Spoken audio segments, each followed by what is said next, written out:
मांगले पवन सिंह हाथ जोड़े प्यार हो, देदा एगो वोट विनती करी बार बार हो।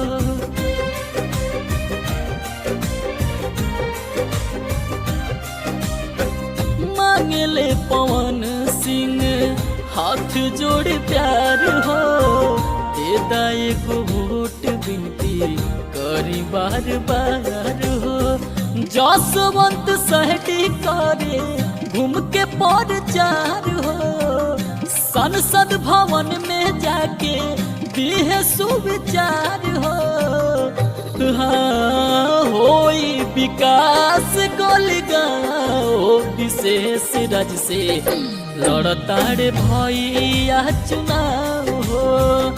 होई विकास गोलगांव